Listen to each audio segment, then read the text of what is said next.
আপনার ছেলের স্বপ্ন কি আর্মিতে যাওয়ার? কিন্তু টাকা বা সঠিক ট্রেনিং এর অভাবে আপনাদের স্বপ্নগুলো কি থেমে যাচ্ছে? আমি একজন প্রাক্তন সেনাকর্মী, দেশের জন্য লড়েছি। এবার আমি লড়ছি আপনাদের ছেলের ভবিষ্যতের জন্য। সন্ধ্যা ট্রেনিং একাডেমিতে আমরা আর্মি ট্রেনিং দিই সম্পূর্ণ ফ্রিতে। থাকা, খাওয়া, টোটাল ট্রেনিংটা সম্পূর্ণ বিনামূল্যে, কোনো টাকা পয়সা লাগে না। আমাদের টোটাল 3টা ক্যাম্প, পূর্ব মেদিনীপুরে বলাগড়িয়া, পশ্চিম মেদিনীপুরে খাকুরদা, ঝাড়গ্রামের নয়াগ্রাম। এটা শুধু ট্রেনিং সেন্টার নয়, এটা আপনার ছেলের স্বপ্ন পূরণের জায়গা। আজই যোগাযোগ করুন স্ক্রিনে দেওয়া নম্বর। আপনার ছেলেকে ইউনিফর্মে দেখার স্বপ্ন আমরা পূরণ করব। আমার নাম অরিত্র মহাপাত্র। আমি সন্ধ্যা ট্রেনিং একাডেমিতে প্রায় 1.5 বছর ধরেই আছি। এখানে থাকা খাওয়া ফ্রিতে হয় এবং এখানকার সবাই মানুষজন সব খুব অ্যাক্টিভ আছে যে ছেলেদের কিভাবে চাকরি পাওয়াতে হয়। তবে আমি এখান থেকে প্রায় 1-1.5 মাস আগে সিলেকশনের জন্য গেছিলাম, মাঠে পাস করেছি এবং আমার পাস হয়ে গেছি। এবং এখানকার সবাই স্যার এবং কর্তৃপক্ষকে আমি ধন্যবাদ জানাবো।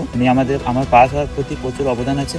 আমার নাম অনুরূপ ভূঁইয়া, আমার বাড়ি এগরা। আমি সন্ধ্যা ডিফেন্স একাডেমিতে প্রায় 1 বছর ধরে আছি। এখানে থাকা খাওয়া ফ্রি, আর আমি এখানে আর্মির জন্য এসেছি। স্বপ্ন পূরণের ঠিক জায়গা সন্ধ্যা ডিফেন্স একাডেমি। এখানে আমার আশা, আমি জানি এখানে আমি এলে স্বপ্ন পূরণ করতে পারবো।